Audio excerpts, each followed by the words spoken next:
sandals and shorts, and surf, and scuba, and sand, and sailing, and soccer. San Diego, California.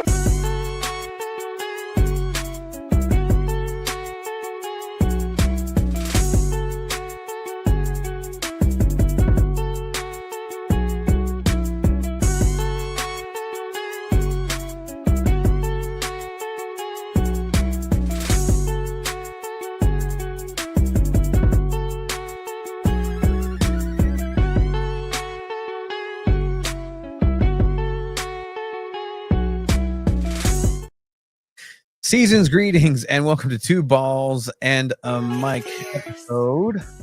Thank you for joining us, Chiba.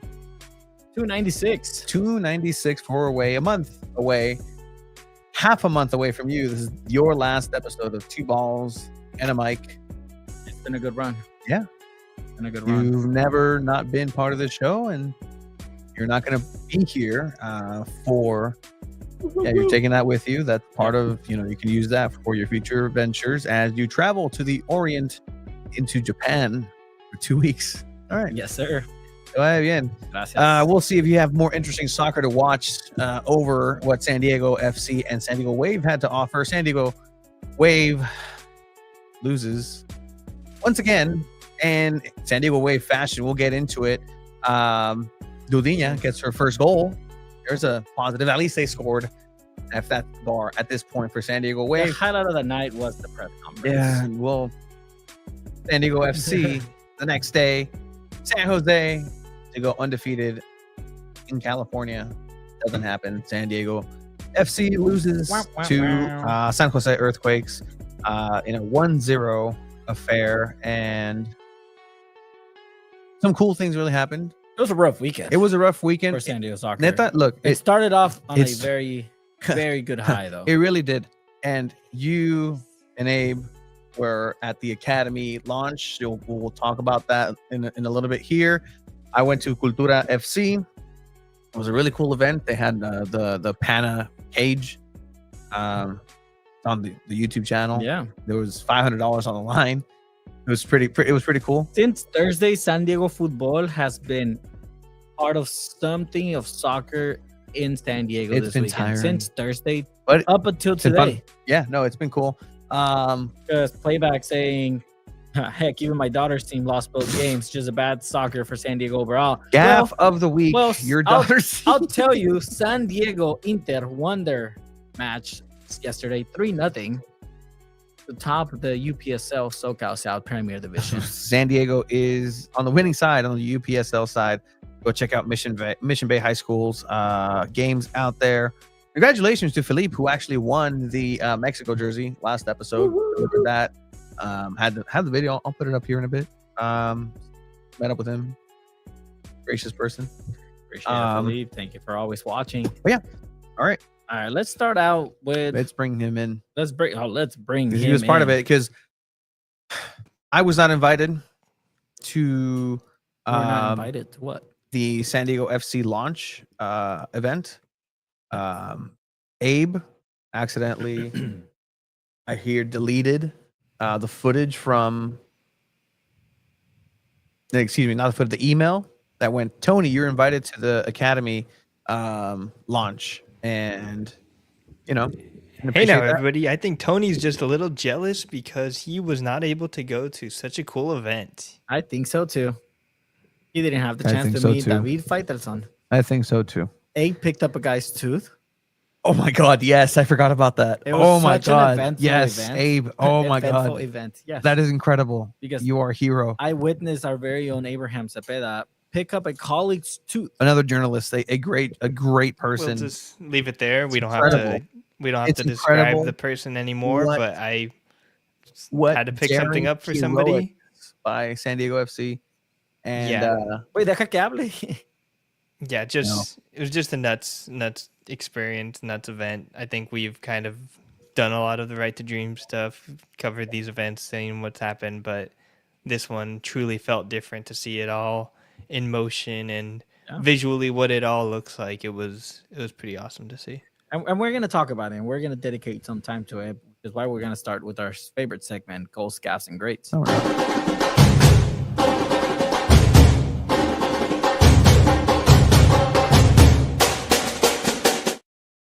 I think we should start with the gaff of the week. No. You don't think so? No, there's no gaffes. I mean, there's no gaffes. No gaffes. There's absolutely so many gaffes. San Diego FC was perfect. They played well. They did everything right. The process is happening for San Diego Wave. Offense happened. Offense did happen. What more do you want? There was a gaff. I think everything in San Diego is in an upward trajectory soccer-wise. Yeah, but I mean, do you think if the broadcast elected the Right to Dream Academy games? From what I know, San Diego Loyal was Select, the kids team for San Diego Loyal Academy, where Duran Farid came from. CJ Fodry killing it over in Austin, former SanDiego.Futbol Great of the Week. They didn't broadcast those games. Even we said like, hey guys, we can broadcast them for free, and they were like, no, it's like because they're kids. And that's the problem with that. Like, you can't broadcast kids. It's their school. Like, these children go to the school. We'll talk about it. You guys were there. Some really cool stuff happening over there. All right, so let me set it up. San Diego Wave had another performance of San Diego Wave magnitude. And after the post-match, look, Dutinha scores. Everybody's excited. I, being the most amateur of, hey, I can put a sentence or two in Portuguese, is getting the confidence. I was, practicing, listening back, and I wanted to ask Dutinha in Portuguese, in her native tongue, making her, okay, somebody, is making the effort. That's what I hope I came across as. And so I asked her, hey, what was your first goal like? And what is it like finally scoring for San Diego Wave? Let's see if that's true. That's exactly what happened.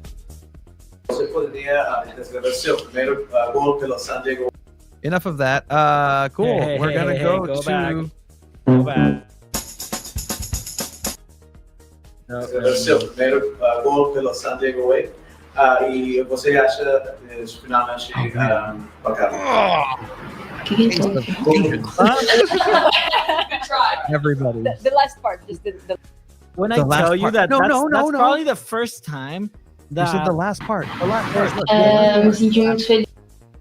There was joy. There was laughter. There was joy. We laughed at Tony Sanchez. There was joy in the press conference. There were smiles. I didn't see Johnny's reaction, but I know at least 4 people thought it was Johnny hilarious. Richardson, guys. Johnny Richardson, shout out Johnny Richardson. You know him from everything San Diego. He had the question of the night for Jonas Eidevall, and it was, over here, Abe breaking himself backwards of like, what is the perfect thing for this great article that I'm going to write for SanDiego.Futbol? Me, I'm just like, você, and fuck up the end of it. The gaff, Philippe, is that Tony prides himself in being Don. I tried. You could have just asked in English instead of trying to do. I tried to get.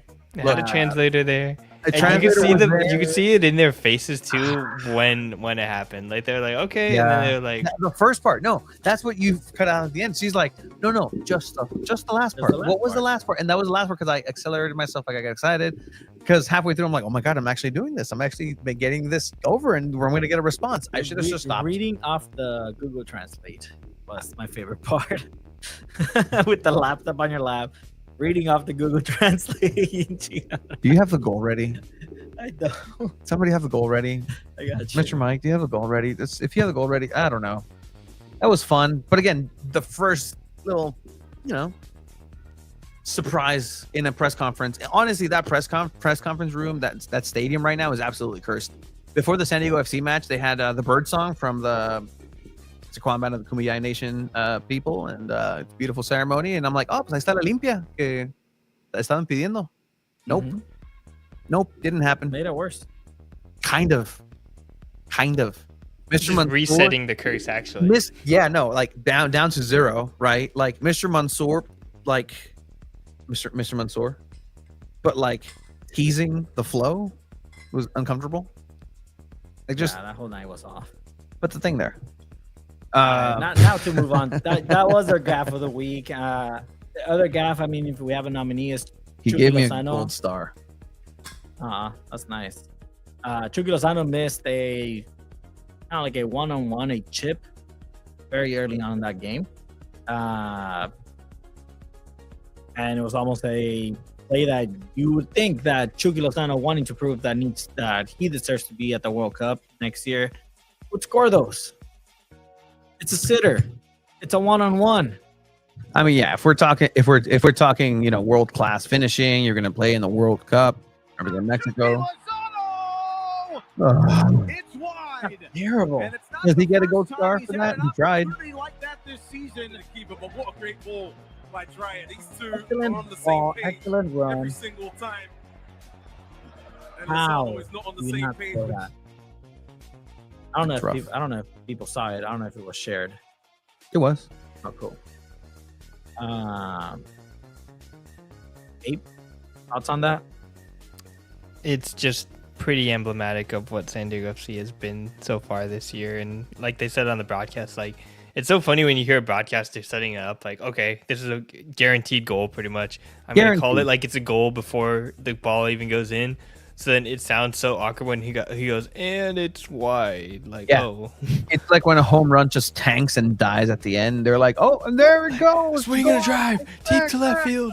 Oh. Like, not even like, it wasn't even like a robbed home run because you can kind of play that off.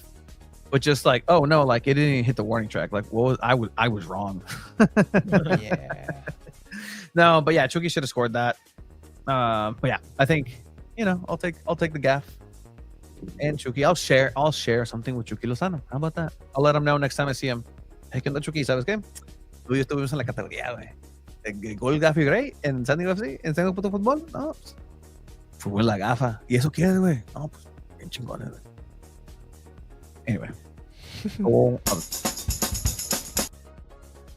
Yeah, I mean, really, the only goal that happened in San Diego this week, all right, in favor of a San Diego team by default, when they score first. 7 wins, no losses, no draw. They're the only team in the NWSL. I really thought you were going to give away points when they score first, but they get this ball away. Long shot, punched by Morehouse, but it trickles across the line. After a goal for Wave, it's a good goal. It kind of put San Diego back on track in this game, and obviously at that point, you say that's a good goal of the week. If maybe something better happens the next day, maybe something better happens at Inter, maybe something better happens in general, someone sends anything, maybe a goal from the Pana tournament. There were a lot of good goals from the Pana tournament. But guys, I'll be honest, like this is really the only goal that we could think of for goal of the week. Abe, I don't know if you agree there. The Inter goals weren't all that yesterday. Yeah, no, and it's a good shot by Dudinha too. Like it's kind of hard to just immediately try and challenge the goalkeeper like that. And so good on her for taking that. I mean, I think we all kind of expected San Diego to maybe create better chances than that one because I think Dudinha just kind of created that on her own, but that was really the only thing that happened that night. I mean, they had one chance in the 74th minute that I thought was really good, but Dudinha just completely created that for herself. Yeah, and I mean, we saw it even during I think Tony's trying to find like the Pana tournament to show some of the goals. I think it was one of the semifinals, like Xavier against someone else, and man, were they just going at it, shot after shot after shot after shot. Where you watch that? Yeah, I was watching a little bit. Why wouldn't I? I don't know. I just don't assume that you guys watch anything we do. I assume you guys don't watch the Inter games. That's okay. I always tune into them. I tuned into this. Like, how cool is this? The cage is so dope. It's really cool. Referee. I mean, we'll go into greats of the week, I guess, because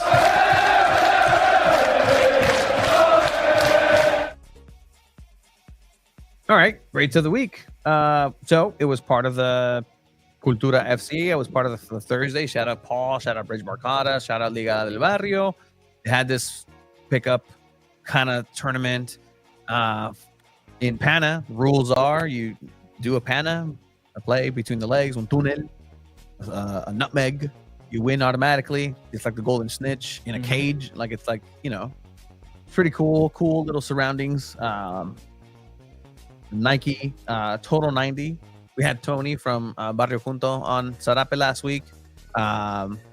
Again, shout out to for the invite. Paul Nathan Naku and doing his thing as always. Esteban, and it's cool to see the local community come in. I think that's what's coming in. Instead of flying all these people from LA, I was like, no, like there's enough people. There's enough talent. There's enough talent in San Diego. I think 100%. Speaking of talent, go for it. Go ahead, dude.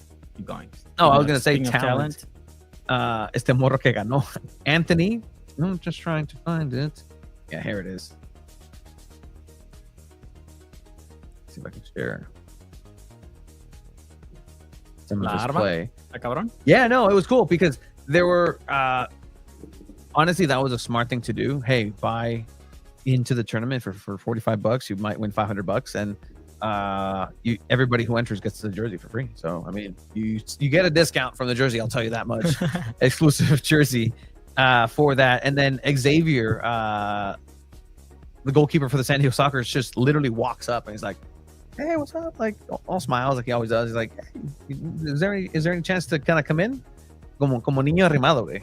Like, hey guys, I could use $500. I know. I just happen to have all my equipment and all my gear in his backpack, and he's getting just waiting for somebody not to show up. Somebody didn't show up, and he kind of went in. The other walk-on was a complete unknown to the streets, but he was a coach, and he actually made it all the way to the final. The crazy thing about the PANA tournament is that there are absolutely no rules, so much so that in order to find out what happened, there were kids and family members who came up because ese morro trajo a su familia. Like, this ended up being the final, and at some point, the kids bring the VAR into it with their phones, and it works. Like, the referee was like, you know what? Right here, they're arguing. Nope, that was a pan over there. Well, right now, they're looking the over. Ruling, though? Like, what happened? The ball went through the guy's legs, but it has to be intentional. Like, you can't just, like, by accident, la rebotas. And, like, they're waiting. Like, these kids are that other guy's kids in coaching. So there's a crowd cheering, a mob cheering for him. That's it's so cool. They go to VAR. Fair play. You can see the kids, they did their part because they were the ones that shared the phone. Just only trying to figure out. And the winner. Oh, and that ended up being the winner. Anthony. Anthony ended up winning because of VAR a second time. All the kids were destroyed because their coach lost. Lesson learned for the kids there. Never gamble. Don't snitch. Never gamble. Yeah, do not bring the VAR into it. It was a cool event. Shout out Cultura FC. Speaking of cool events, the other great of the week has to go to San Diego FC for opening up their academy on Friday. Abe and I got to go. Let's share some of the footage that was sent over from San Diego FC. All right. Whoa. What is this? Their music? ¿Hay sonido? No, it's just what they sent. Oh, okay. Right to Dream. Our music. Oh, okay. It's B-roll footage that they sent. And this is what everybody got, but we're going to get an inside look. Again, I was supposed to be here. They sent an email. I was like, hey, Tony, you are invited to come in to, courtesy of San Diego FC, this video. You get to come in and experience Don Garber, but somehow that email got lost. Abe and Chiba went, and sure, Johnny, sure. What a convenient part of events.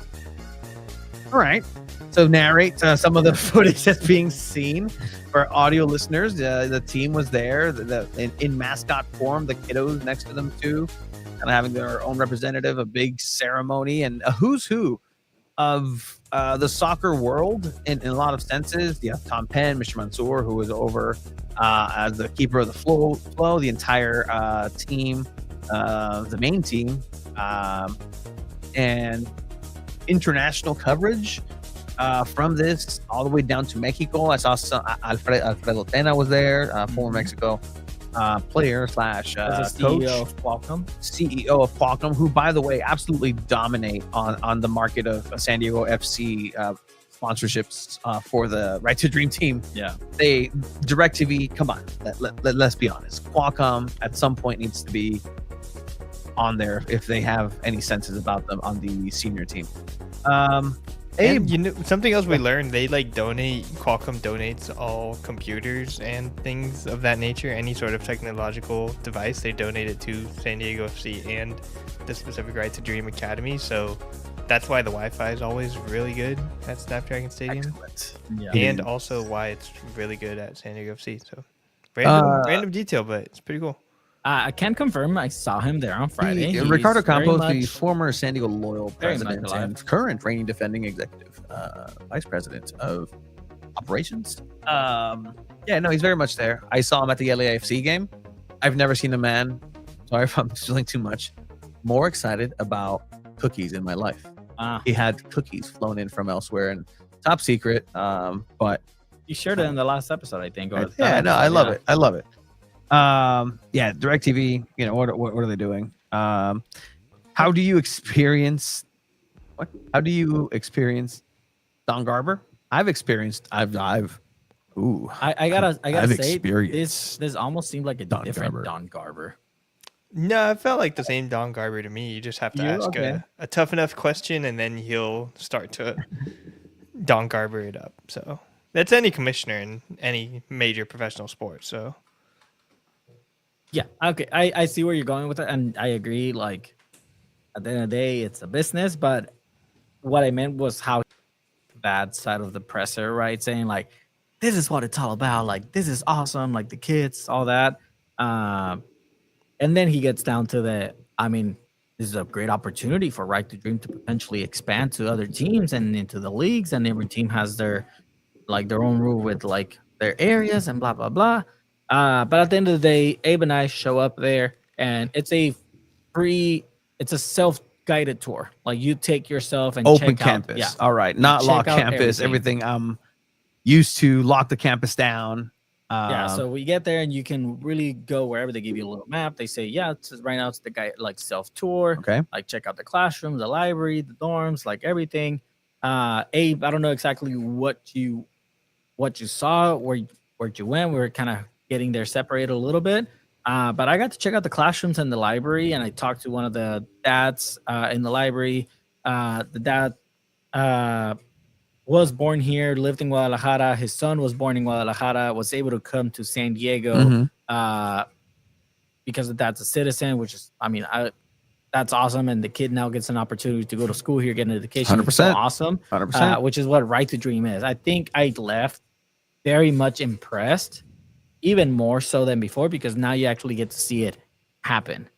And seeing the kids explain what they're learning in the classroom, hearing about their days that, sometimes they have 2 days and they have to go to 2 classes, one for 2 hours, one for 1 hour, or they have 3 days, they have 2 2-hour classes, 1 1-hour class, and then they have practice in the morning. They have to wake up, eat breakfast. Their whole day is so planned out already. Yeah. That it's impressive that they're actually genuinely enjoying it, or at least it looks like they're enjoying it. Abe, I don't know what were your overall impressions? By the way, this is subject matter expert type stuff that you were talking about. Like, when it comes to education, if there's a certain level of expertise that Chiva and I have, it would be in education and dealing in these things. So this comes through a genuine place of like, hey, appreciation for the infrastructure, I think, Abe. The infrastructure is insane, how many resources these students have. Obviously, it's a very small class. It's going to be interesting to see how they expand and develop it over the coming years. And like, even thinking about those classrooms, like, I don't think those kids, once they're 16 years old, are even going to fit in those classrooms, just because they're going to be like, they're soccer players. They're going to end up being like huge grown men and stuff. But it's so cool to see. And then, like, I even asked one of the kids, like, oh, how does it compare to like normal school? He was like, oh, this is the best. I get to do projects every day. There's different creatives, like little things like that, where they're truly taking the education at such a like interesting, unique level that the kids do seem to be enjoying it. And they're like teaching like so many random things too. Like, there's signs on the wall saying end deportation and things of that nature. Like, it's in the school. In the school, yeah, which is about social injustices, which is honestly fantastic. Like, interesting. The topics that they're learning about, it's not your average public school education. like they're learning, like they have a coding class and they're learning about coding and all that stuff. Would you send your kids there? That's what Jeremy's asking. If you had kids. Yeah. Yeah. I mean, if you're telling me like my kid would have a chance to have a really high education plus soccer training and potential to like that'd be his dream, like to play pro soccer, like I genuinely think like that's such a perfect place to send your kid because they still dedicate to sending you to college. You could get injured while you're 16. Yeah. And it's a career-ending injury that happens. Sometimes that's why people can't make it pro or move on. But the kid finds a passion somewhere else. They're dedicating themselves to growing that kid, giving them that education until they go to college. Or at least they age out. Even the kids go to like trainings with the first team players as well. Like if there's a film study or if there's a team meeting, the Mikey Vadas has allowed those kids to be in those meetings and listen in on what the first team players are learning. So yeah, they're not only like learning from like the young youth academy people, it's like they're already up there like with position groups. The forwards from these like 12-year-olds are sitting next to Andre Dreyer and Chucky Lozano listening to their colleagues.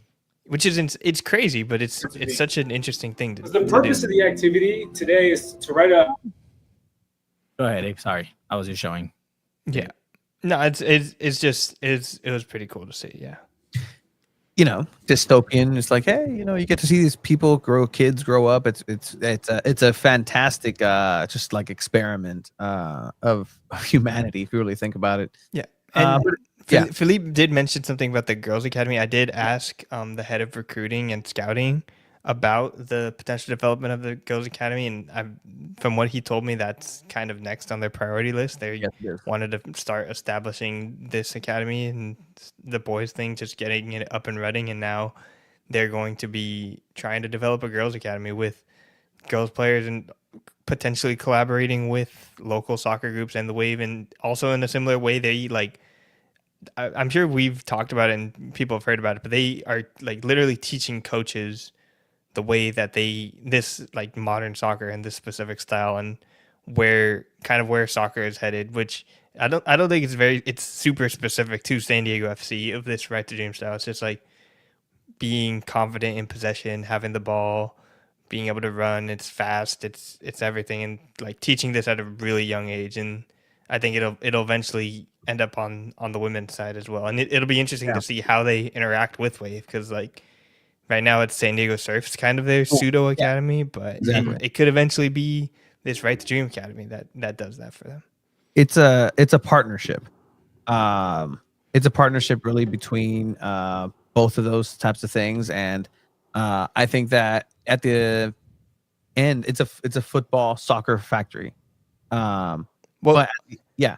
Because look, let's say again, if these careers don't pan out, you can then say, well, I want to go in graphic design. Well, guess what? You have a school for that within Right to Dream. Like you can still be part of the entire thing, and then it becomes one of my favorite words is Ouroboros. It's a self-eating snake. Like it just becomes this kind of cyclical thing where everything's just recycled, and that's not a bad thing. That's not a good thing. It's just an infrastructure that already exists elsewhere in the world, but now it's going to be here in San Diego, and it's just fascinating to see, you know, these kids who, again, you're talking about like, do these kids go home on the weekends during the week ever? Like, these are real kind of. They get. I mean, we found that all of that. Like people had those questions. They get to see their families every Tuesday, and they get to go home on weekends. Okay. I mean, obviously, it's a school. It's a charter school. There's boarding schools out there. This is a boarding school. I think this week they actually got to go home, like their school break. So they got to go home for the week with their families. And, you know, there's kids that they announced that we're from Vegas, we're from Tijuana, and they were born there. And then they lived here in San Diego. Or at least that's like what it seems that's been happening, right? Yeah, because that's they what did you announce do, kids that are from Tijuana. We talked to one of the kids. His name was Chino. Dopest kid probably you'll ever get to see. Like he's the kid. What like a personality. He's the kid. Like I hate how this is already like a reality TV star. Like it's sort of mentality where that's the kid.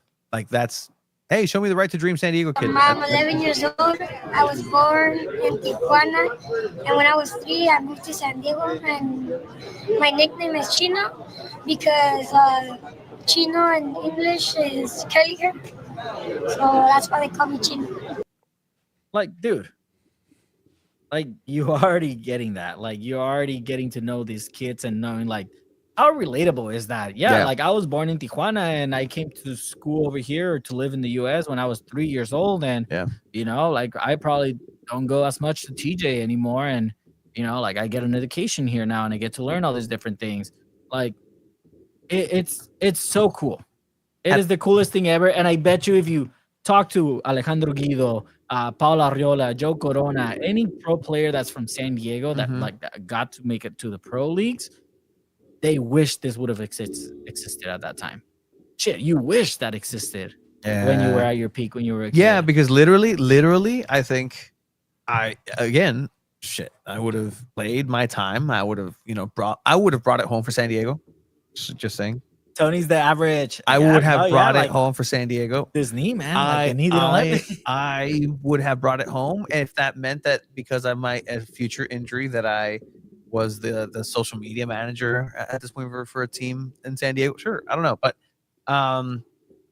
no, it's really cool because look, not to be downer of anything, and I were talking about it too, right? The reality is, out of all these kids in this team, maybe two get to make it pro. Percentage wise, I think it's one. Because again, let's look at big picture, right? How did this process happen? There were already before tryouts, there were 50 kids that were already identified by San Diego FC. They were pre-selected. A lot of these kids kind of came through some of those ranks, the best 50 kids in San Diego County. And then also they started looking in Tijuana. From then, they did open tryouts in San Diego and Tijuana. They did those big videos and big campaigns, right? They got a couple of kids, and let's just say a pool of 200. From those 200, they start dwindling it down. They start letting you know, like, hey, it's just not going to happen for you and your family. And then eventually they get down to these 20. What's them? 25? I think it's. How many are there? I think it was around like 20. Yeah.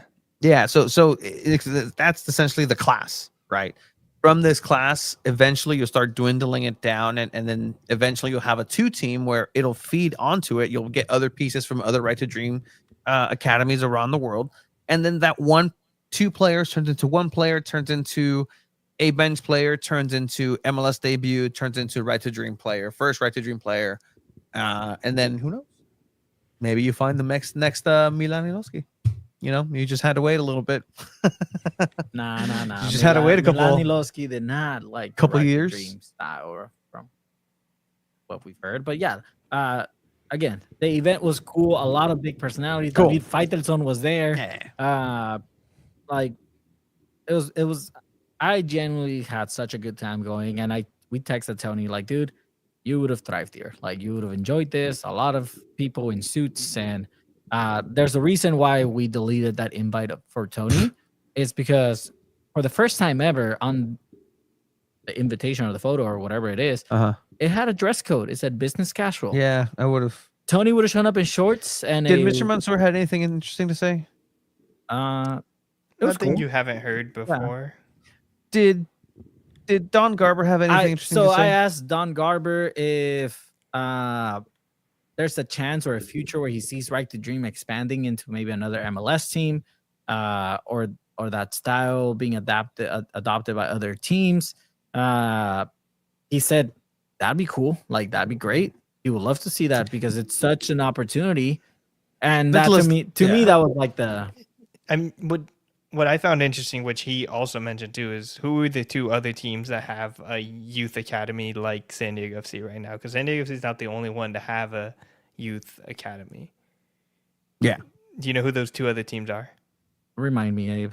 Philadelphia and Vancouver. Who are the 2 teams above San Diego right now? Ooh, trying to break the mold, but the mold already exists. Philadelphia plays with the mold just has a little bit of a cheapest out there. little bit of an accent now. Ooh. All right, Don Garber, what do you have to say for yourself? speaking to the media as if he's a commissioner. And either he's going to grow up and be a great player for San Diego FC, hopefully for the U.S., not for Mexico, or he's going to be the next commissioner of Major League Soccer. I just love it. I love these kids. It's fantastic. Have you seen anything like this around the MLS with the academy? No, I mean, our academies are not this young, but we've got some strong academies. Our league is very invested in youth development. All of our teams in the U.S. and Canada have academies from U19 on down. But this is unique. We only have 3 residence programs in Philadelphia, Vancouver, down here in San Diego. There's one in Salt Lake, so now this is our 4th. But this is unique, part of a global program with Right to Dream and thinking about developing players, but it's as important to develop great young men. I sat at dinner with a couple of the alumni. These guys are impressive. And they played in college. None of the 3 guys I met last night played professionally, but they are different. Their lives have been changed by Right to Dream. So for me, having Right to Dream in Major League Soccer is the story. And if players are developed out of that, that's great. But the fact that we're part of this global ecosystem is something I'm very pleased and proud of. Doing the right thing can be expensive. Obviously, MLS is not on a same financial footing as some of the European leagues. Does it make sense to start this young and put this amount of resources? It speaks to the vision of Sir Mohammed Mansour. So whether it makes sense or not will be determined over time. If you're a fan of Don Garber, go find that. Go check out that video on SanDiego.Futbol. I asked him about the facilities, Snapdragon Stadium, what he thought about that. If you guys want to hear a very political answer, you don't have to put it on. We can. They can go search it out. Good job, guys. Can we talk about the question you wanted to ask, but the opportunity wasn't given? Is that something we're willing to talk about in this podcast or not? I think that question could potentially be asked in the future. So maybe we can keep it. Save it. Save it. It's it. I like that. Let's holster that one. The US 619. I was also thinking, would Right to Dream even be interested in another MLS club? Is that possible? Yeah, I mean, it's so interesting because then what if that starts happening? Why? And everyone in that team, say for some reason, Liga MX? every team becomes a Right to Dream team. It won't happen. But say for that, how would that look like everyone playing that same style against each other? No. Cholos. It'd be perfect. They're Right so cheap. They're so cheap. They would just rent players from Right to Dream in partnership with San Diego FC. They don't have to poach players from each other because guess what? They're all in the same ecosystem. Oh my God. I can see Tijuana potentially being like the Mexico Right to Dream team. Adapting it. I'm pretty sure Right to Dream is anti-turf. I don't know. When you talk about the Right to Dream style, I think what we could potentially see is something that people have been clamoring for when it comes to the development of soccer in the U.S. with pay to play and just poor development of young players. I think what is compared to other places around the world is if the MLS clubs do have the wherewithal to go out into the communities like San Diego FC has and say, hey, this is how you should coach your players. You need to stop choosing the best players based on height and physicality and athleticism at such a young age. You need to worry about individual skills, ball skills, being comfortable with the ball, things of that nature, which San Diego FC is explicitly doing. Like the academy team has already lost games, and I think they're okay with that from the people that I've talked to. They truly believe in the project that they're doing and how they're trying to develop these young players. It's something more akin to what happens in Europe and around the world, not just picking the tallest, most athletic players. 100%. And I mean, yeah, so it's definitely a very interesting and fun project that is happening here in San Diego with Right to Dream officially opening public. The kids have been there for the last almost 2 months now, since August 3rd. And I mean, we'll see. I think from conversations, Abe, you found out that they've lost a couple of games already. Oh no! And it's because they played against Phoenix Rising. It wasn't the adult team. Yeah, the adult team. Yeah, no. So I mean, we'll see what happens. And Abe, we're talking about that, right? Saying like, they are focused on technicalities and not about the size, which is what the U.S. is usually looking for: physicality, big players, fast players. Before we head out, big shout out to shout out to number 11 ranked in D1, San Diego. You see that? Did you see that, Abe? University of San Diego? Yeah. That's good for the Toreros. Good for them. Good for Loyal. Oh, come on. All right. I think it's a good time to start transitioning into SDFC, we've into the actual game. So let's go ahead with San Diego FC. You got it, boy?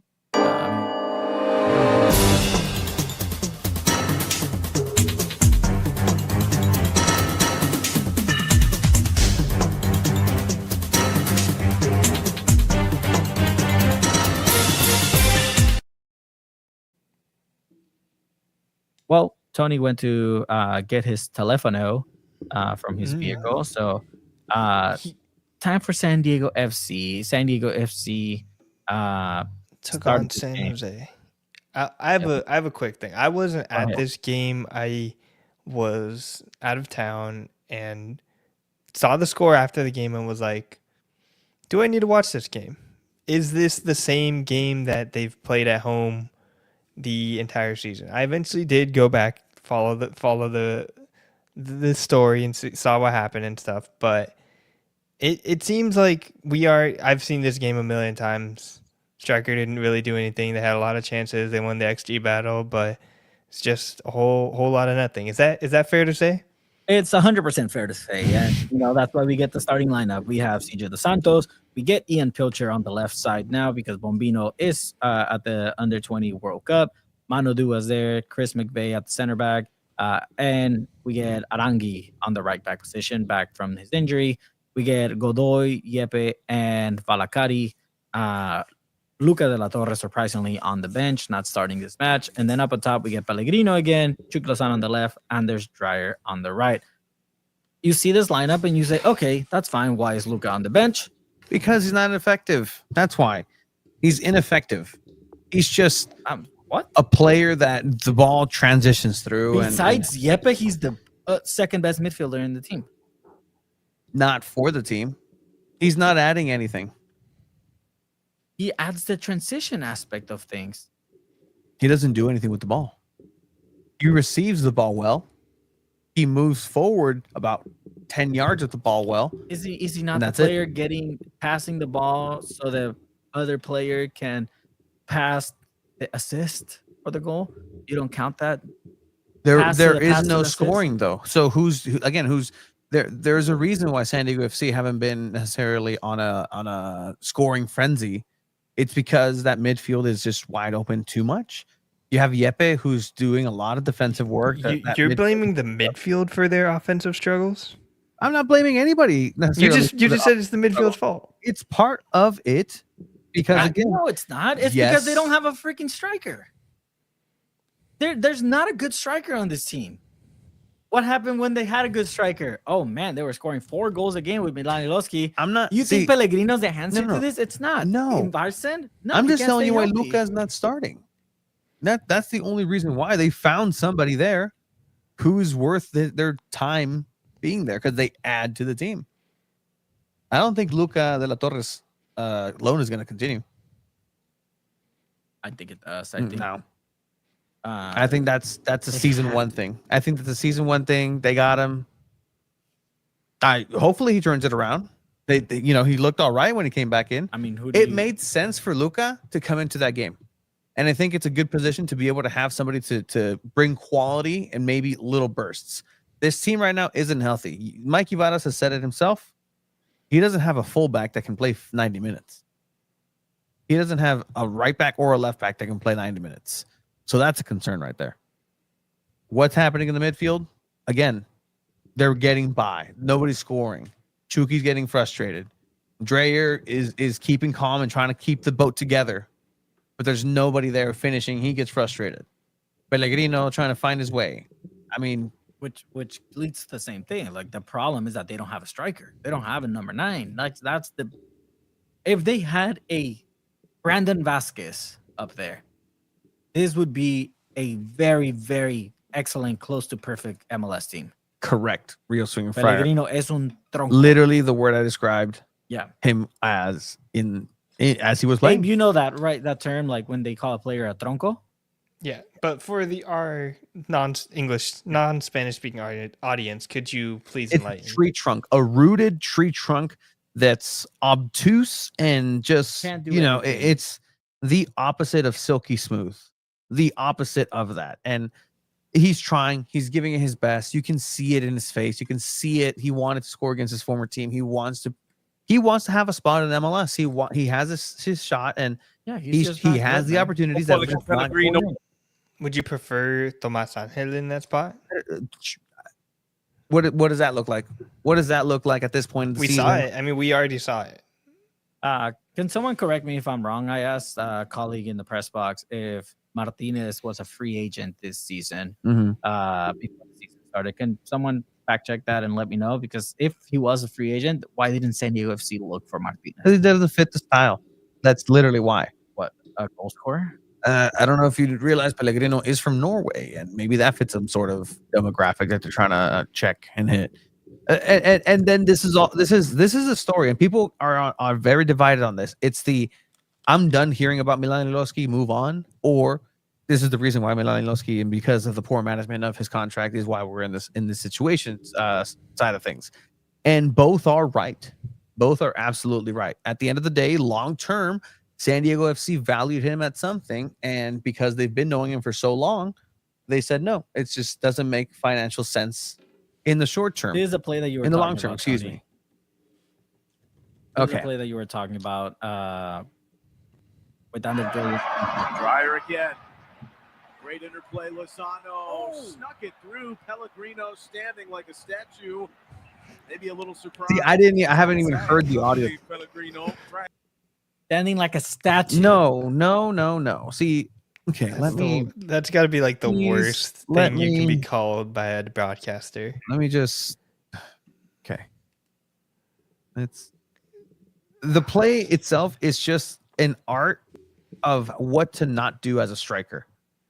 It's incredible the fact that he was able to do so many wrong things at once. I'm trying to do one right thing and find these gosh darn highlights. Es la estriba, güey. That's how we do it. Okay. This is the play. Okay. Pellegrino is here, just kind of marauding, just kind of stamping away like a giraffe in the prairie. And you see him just walking, ball watching, puts himself in an offside position. Puts himself in offside. Outside of any sort of contention, like I'm going to effectively get out of everybody's way, I guess, and just put myself offside. There's no way this play is going to happen. There's no way this ball is going to come to me. Why would it? I'm just a striker. I'm supposed to be allergic to the ball. Still, ball watching. There. What's going on here, guys? Oh, maybe I should get towards this play and get involved. No, I'll stay here. Oh, here's the ball. There it goes. The head turn gets me. The just silky smooth. If there's something that he does, silky smooth. It's that head turn to look at the ball past him in fashion right there. What? There it goes. There goes the ball. Es un troncazo, That's not okay.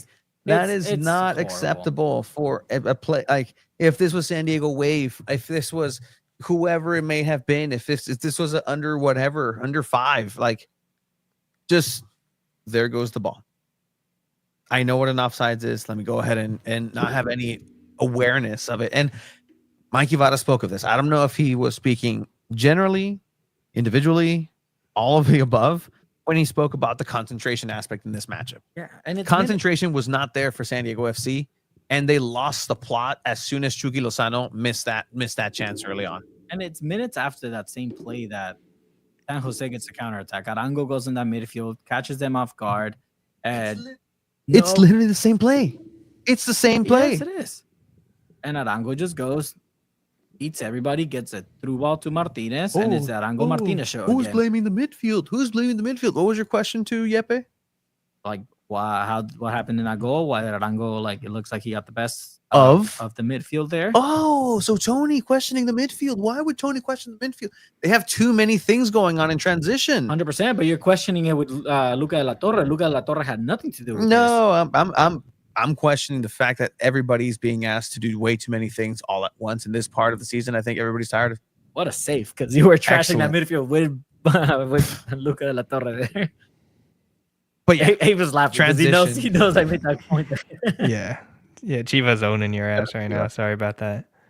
Hey, well, guess who's gonna walk the Snapdragon? Hey, pal. That's true. There's still 2 games left. You're in Japan. You can't vote. That's ineligible. You cannot vote on another country. I'm gonna unless you're on a military base, you can vote. No. How about this? You have to vote today. No shit, Sherlock. Like the game is this weekend. I'm gonna vote for right the other now. one too.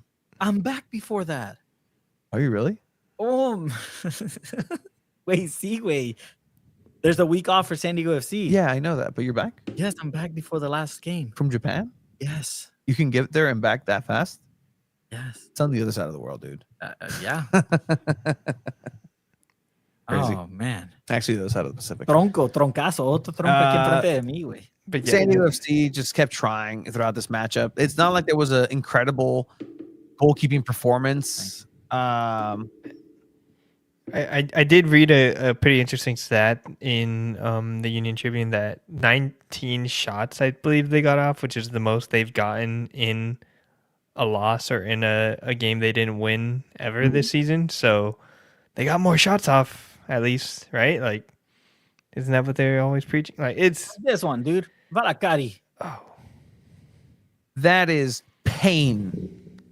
He feels it too. For those of you wondering why 37th why don't you use Valakari as a false 9?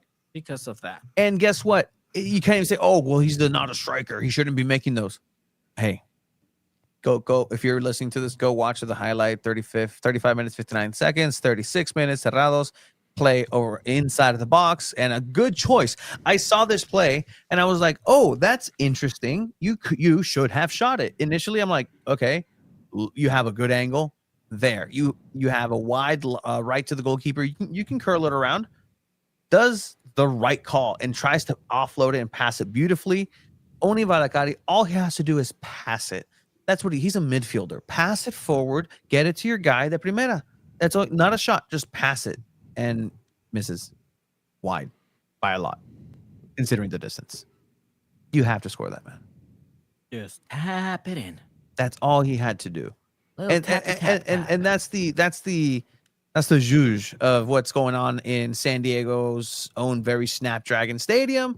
Nobody why do you shoot that score with your left? Chris McVeigh with the run of his life in this play. He's overlapping. I like watching him play. This is a center back, dude. I'm sorry, but if it's not for Dreyer, Chris McVeigh has been the second best player for San Diego FC this season. I've been on Chris McVeigh's this whole like time. More than Chucky, more than Jeppe, like Chris McVeigh has been the unsung hero of this team.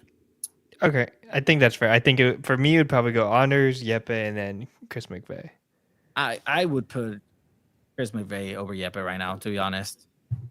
Yeah, I mean, call me a Chris McVeigh stan for his work this season. Like, I'm okay with has it. Played everywhere in that back line. He's played left back. He's played right back, center back. Like, Jeppe has still only stayed as a defensive midfielder. That's all I'm gonna say. Like, he's the defenders are so undervalued and underrated. It's not fair. Like, this guy is making an overlap. He's the center back, guys. His instinct's gonna be to shoot and not to do a diagonal right there. Like, that is insane. This is the look. That's ball knowledge, man. This is the angle. Like, so much open. Why do you do that with your left? And my thing is, like, smack it against the guy. It's just what happened there? Oh no, it was a great goal line clearance by the defender. There was like, even if you do with your right and like it goes over the bar, like I get that. But man, had it hit the guy, it probably would have ricocheted in. I don't know what the Kumeyaay Nation did before, but they just they're we were not dance blaming and this song on the just bird literally song of made the Mikey balls go wide Mikey right. was some of the most upset I've ever seen him. Yeah, because his teams, I mean, they couldn't finish. It's a Snapdragon curse. People like the home team on Snapdragon just can't They don't score want to play at you're home. San Diego State Aztecs football team. They're through. They will have at least one more game at home after this result. And again, good stop here. Like, it's a collective of many things, but blame the grass. I mean, the grass has been fine, especially considering what it's been at Snapdragon Stadium, especially at this point of the season. Tronco. Pellegrino having another one where I saw it from afar. I'm like, no, there's no way. I think that was a good defensive, intervention, and it hit Pellegrino, still onside, and no. Viven en un country. Like, that's just go forward. Like, is that do we just not practice the ball forward? Honestly, San Diego FC should just try to get Chicharito. Oh my gosh. And again, smack it against the guy. Get a corner out of it. Get something. San Diego FC, I'm going to let you in on a player from Chivas. Le dicen la hormiga, mi otaku. Sign Hormiga. Hormiga would fit perfect. This. Look him up if you don't know what I'm talking about. Okay. Crack. But it's not like, this is constructive criticism for a team that's still in first place, despite their best efforts. I mean, despite their best efforts, yes, they're still in first place, and they deserve their respect as such. Chucky, frustrated since the get-go, had it out for the referee for a while. The refereeing was not the best, and that's just the nature of MLS refereeing. Like, at this point, like, everybody's seen enough. Chucky, what he's supposed to do there is difficult. The Sakalaire to the referee. Valakari coming back with a wide right. I mean, it's cursed. Look, you should have brought the Angel in, told him, hey, it's a friendly, and he bangs it in. Ni estaba en la banca, güey. Nope, nowhere to be Make seen. the roster for this one. I mean, he was there the day before for that. Yeah. Academy thing. Bro, what's his name? The Colombian. What makes this a little funny, right? It's like Mohamed Mansour was there. The academy kids were there. This was a day of celebrations, and San Diego FC, like, this is a day to go 6-0 against California teams and sweep California. And I think the pressure got to them. This is, again, the brightest of lights, and they're not the healthiest either. I don't even think it's a pressure thing, just because this is what it's looked like for most of their home games this season. Like, this is just how they perform at home, frankly. And other teams are completely comfortable just sitting back, letting all the shots come to them. Everyone knows exactly how San Diego FC is going to play, and it's all been playing out the same. And just every team has no fear of San Diego FC's striker. Toothless. That's the thing. Like, it's a toothless offense right now that, and guess what? This is what you're going to face from here on out. Because in playoffs, everybody plays defensive to not make the error. Everybody plays to this style of, you know what? You have the ball. And another example of a team saying, I don't want the ball. You're not good when you have all the space. I'm going to give you all the space. I'm going to give you all the time. And we'll just figure it out on the other end. And most of the time, that's just seems to be working now against San Diego FC. There isn't necessarily a change of pace. Why don't they put Corey Baird? Great question. It's crazy, but when I meant about, like, the pressure getting to them, right? Like you mentioned, this is the most shots they got off, and they couldn't win the game. Like that's what I mean with the pressure got to them. Like, if you had like 19 shots and Corey Baird is not it. Yeah, nothing went in. Like, I think a little bit of pressure has to do with that. I think if they play this on the road and there's nothing on the line or anything like that, then I think they could have probably tied or win this game.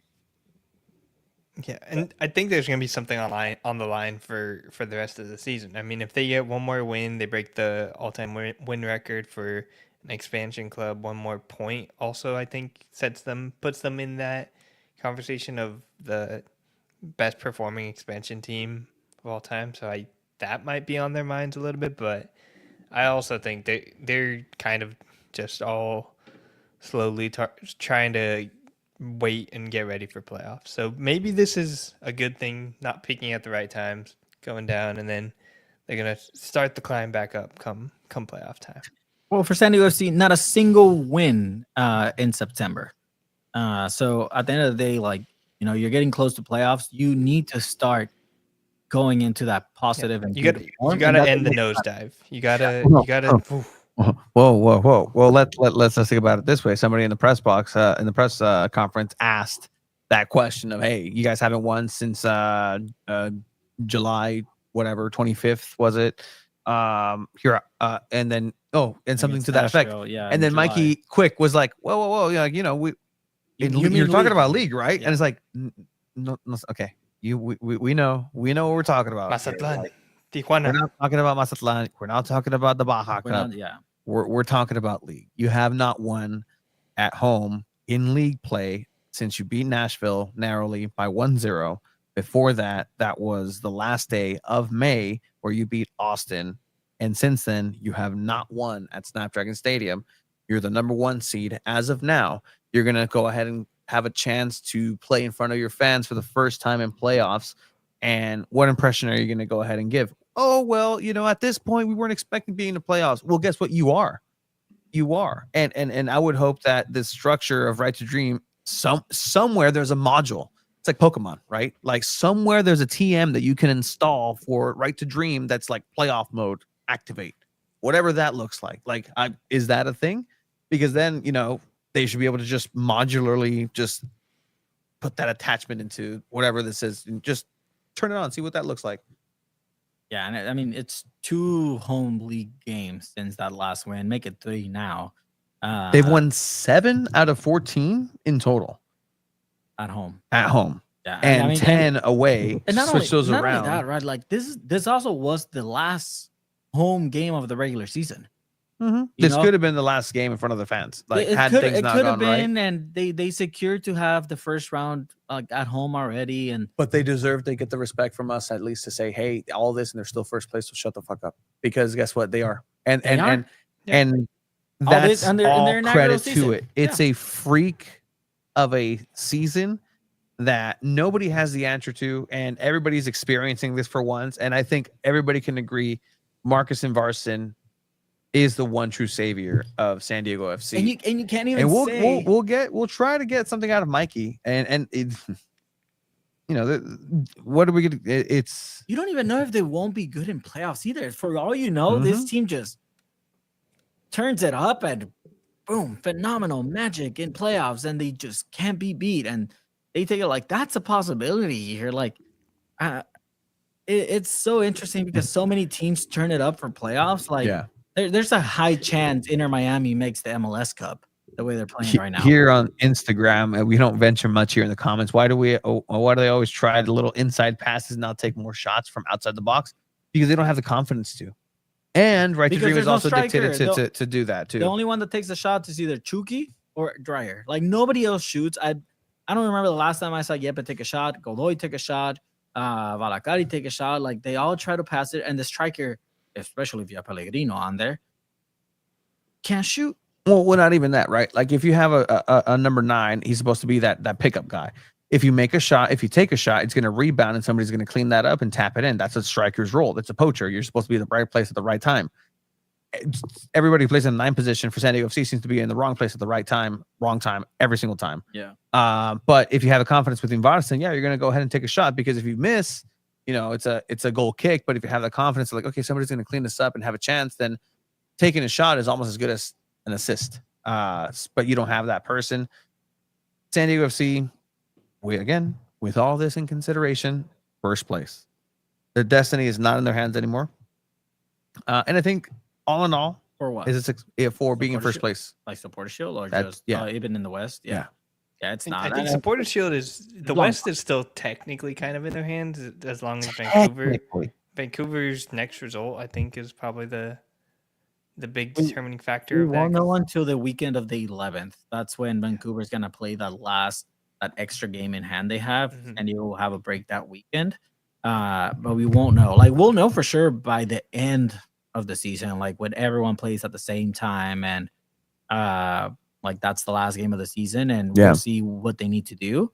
It's going to be a tough game in Portland, but all seen very much weirder things in soccer.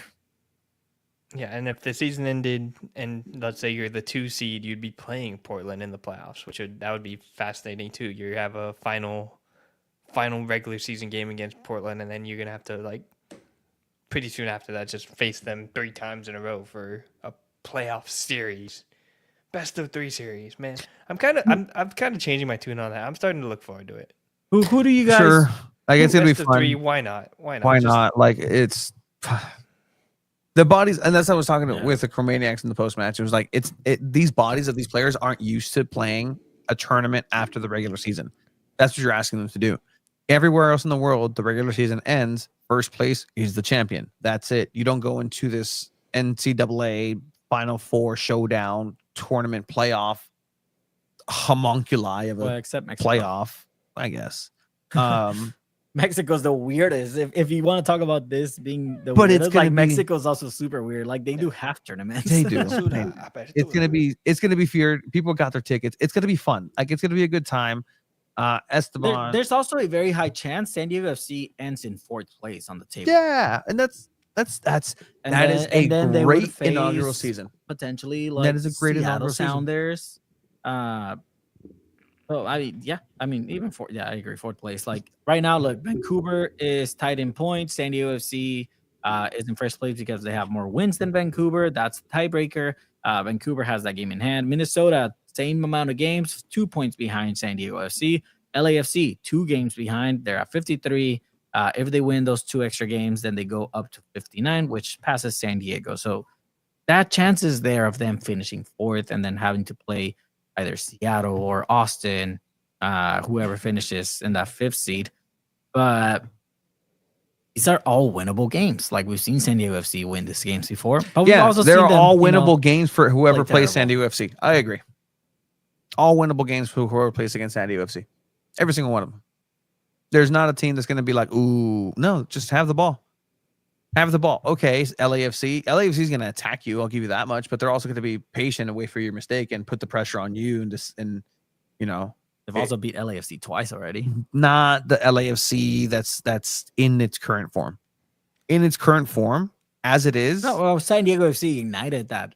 Sure, that 100% for LAFC. 100%. And guess what? They have a reason. They have a reason 100%. Now. And they want to face I'll tell you this much: they want to face San Diego. I was talking to a couple people. At this point, everybody would want to play San Diego FC. Out of those top 4 teams, the bottom 4 teams that are going to make playoffs would probably rather play San Diego FC over Vancouver, Minnesota, or LAFC. If you're Austin, Texas, do you want to see San Diego, Vancouver, or Minnesota, or even LAFC? Okay, maybe Minnesota. But Minnesota, you're playing into their trap. Minnesota is that UFC fighter that squares up, and then the other guy just like gets on its back, and it's like, all right, let's go, let's jujitsu, like, and you're just gonna give into him because he's gonna put you in a headlock really quickly. Like that. That's what Minnesota is. They're a team built for the playoffs. Yeah, I think the other teams are looking much better form-wise right now too. San Diego FC came off really hot in the middle, really hot. But I mean, LAFC looks like otherworldly with Son Heung-min, and Vancouver as well. They've completely changed things with Thomas Mueller. Like it's gonna be tough. It's definitely gonna be tough. It's all good. Don't worry, guys. I got Pellegrino. Is there anything else, San Diego FC guys? I mean, are we doing predictions?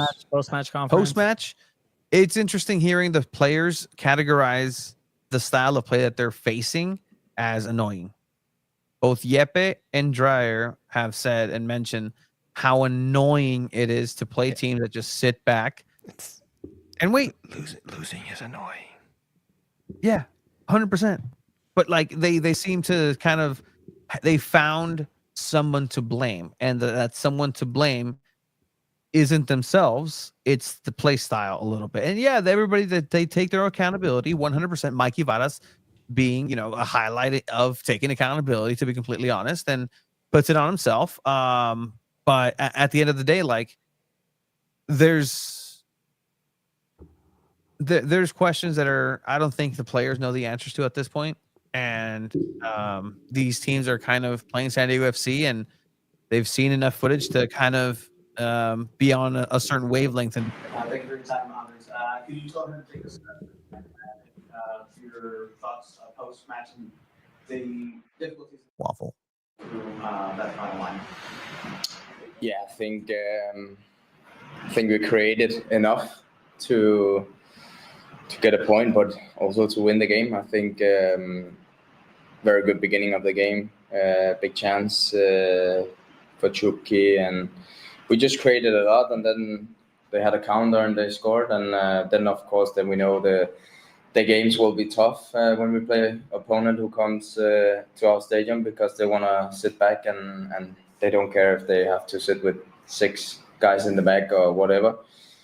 And yeah, then we still created chances. It didn't want to go in, and then we lost 1-0. Any questions or answers?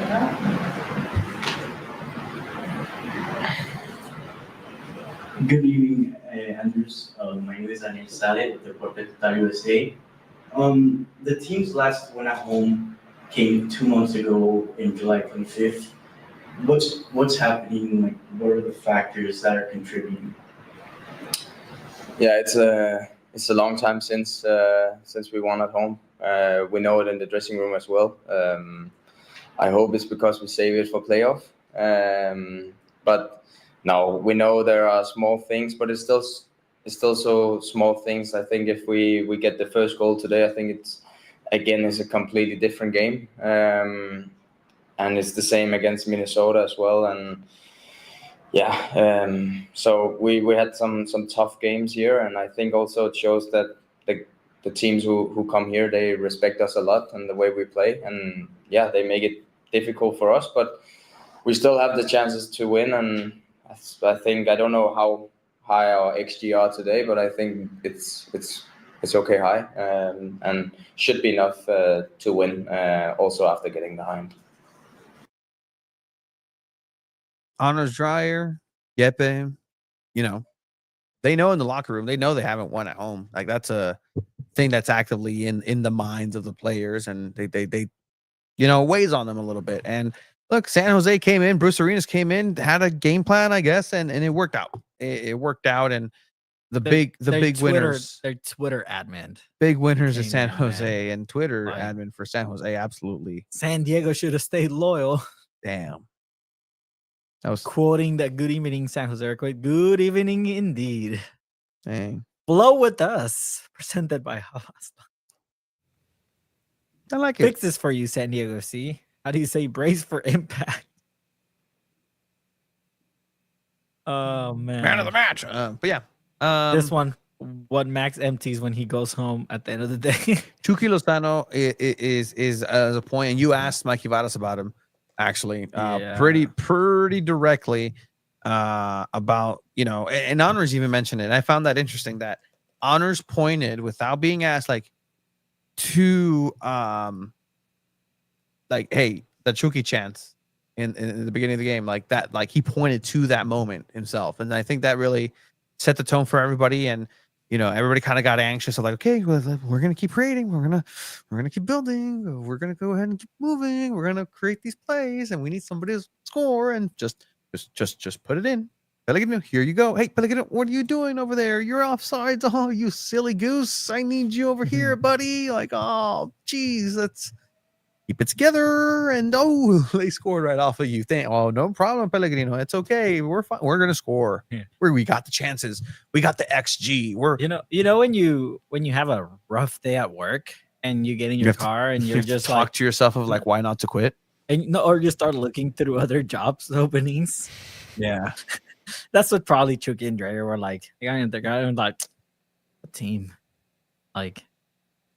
this is rough, even though they're in first place again, but that's what that felt like. It feels like they're hanging off a thread to make it. They're crawling. They're crawling in there. Yeah, it's fascinating to see, because playoffs are such a crapshoot that there's a very real possibility that they just turn the switch, flick it on, do it all, or there's also the very real possibility that this wonder season of an expansion season, having so many points, being at the top of the table for so long, and then eventually just all in that first round of the playoffs. I still think this season should be considered a success, but considering where they have now set the expectations, it will feel a lot worse for most people watching. Oh, we got a message here from Mike Lusky. Hey guys, great job. Team is doing great. First year, a lot to be proud of. Yeah, I think it's a lot to be proud. They've established an identity and they can be, especially during the regular season. Being an important team during the regular season is like it gets you a spot in the CONCACAF tournaments and stuff, right? Like, that's important. It's a lot to be proud of so far, and I mean, they're going to be playing Open Cup maybe next year. That could be interesting. Like, that would be sick. I'd rather see SanDiego FC in that than Leagues Cup, to be honest.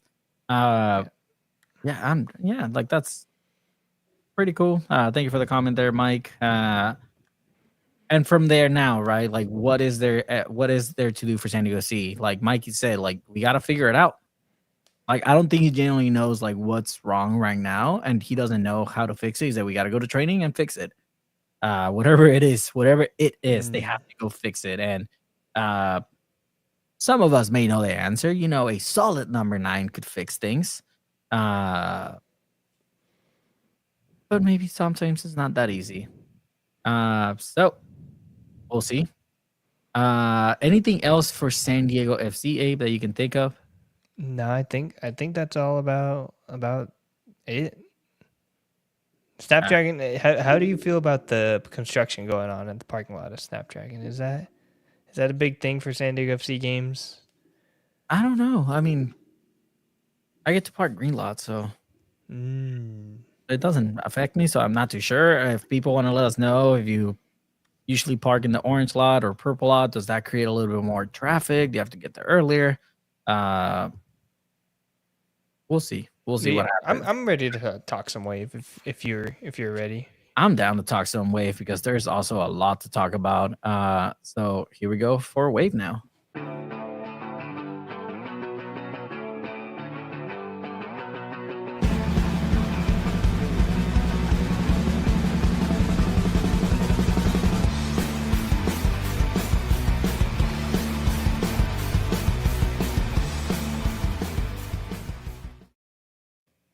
SanDiego Wave also played this weekend, Dave. They played on Friday.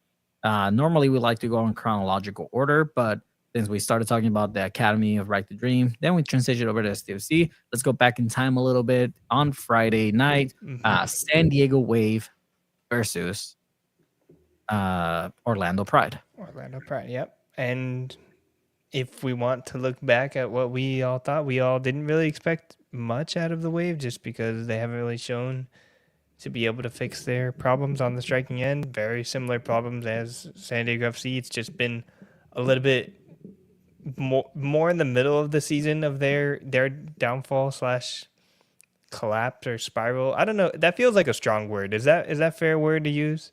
It is a collapse. It's been a collapse since the summer break. Like it feels like when you build a sandcastle, but it's like you're building it and it's like coming up, but you see part of it on the other side like doesn't look as good anymore. Yeah. But like the structure is still there.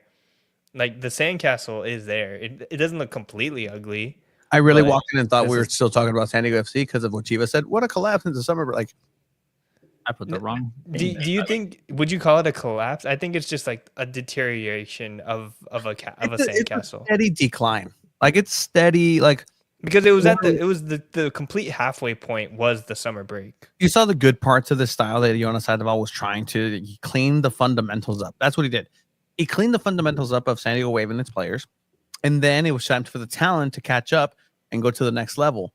When that next level thing happened, I don't think everybody on the team was ready for that next gear. And that's when things kind of started coming down. And look, the quality's there. You don't have Cascarino in there, which has been a focal point of everybody who's playing against SanDiego Wave. Adriana Leon, again, I don't know, give somebody a chance. Give Quincy McMahon a chance. Like, I don't know. It's just not working. Busco was good in the second half. I have to disagree. Calling like maybe saying that a slow decline is or a decline is like the right. I think a collapse is the right word. Like we're talking about 2 months ago, this team was second place in the NWSL. 2 months ago, we're talking about this team competing possibly to face Casey Current like in the championship, like, and maybe having a shot. They never had a chance, right? But now they're 7th place. They're only 3 points behind on top of North Carolina, like from being eliminated from playoffs.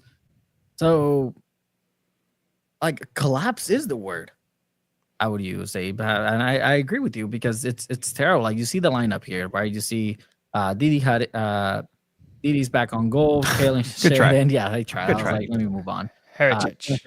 I mean, you're trying to learn a third language, Japanese, and I commend you for that. You know, it's very brave of you to learn a third language, even though you haven't finished learning the second one.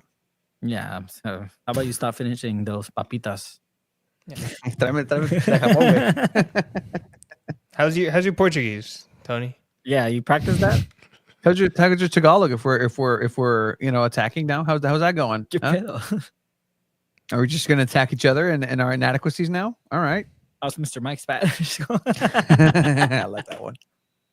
How about? But anyways, we need to work on our French. Honestly. The interesting thing here, right? Like, Kennedy Wesley wore the captain armband that night over Kenza Dali. Like, Sheridan wasn't there. McCaskill wasn't there. Last week we saw McCaskill with the captain armband, but she got injured. And now it's Kennedy Wesley with the lineup. Kristen McNabb, maybe. Utilize about Kristen McNabb. What about Kristen McNabb? Do you think Kristen McNabb deserves the armband more than Kennedy Wesley? I don't think Kennedy Wesley had a very good game. You mean the post-match champion, Kristen McNabb? Yeah, I could see that. You know, she's fought for her spot. She's retained her spot. She's been on the team since the beginning. You know, I think if there's anybody who bleeds wave. I don't know what a wave ocean. Salt water. It's Kristen McNabb. We also have to point out that for Orlando, the highest transfer fee ever in NWSL history, Ovalle, La Mexicana, La Maga was playing this match as well on Latino night, Noche Latina. Yeah, Noche Latina, and that Stephanie McMahon gif of her like scrunching her nose and like saying Noche Latina. What was that? But anyway, I mean, I like that they do the Baile Folclórico and the national anthem with the Mariachi Internacional. I think, it's at least something. I think. Got it. I always love seeing the Baile Folclórico. I grew up as a kid doing that kind of thing and seeing that at a sporting event. Especially, I imagine there's at least one person who's probably never seen something like that. And hot take, they got to experience that. Hot take as a Mexican, Baile Folclórico? I cannot stand to watch Baile Folclórico. I think it's no shade to anyone that's into that, but I think it's the most boring dance ever. Directly coming to Abe, like that's I get so bored. I mean, I don't like banda music. There we go. Yeah. What's your confession? Abe, what's your Mexican? I'm not Mexican. I don't like mole.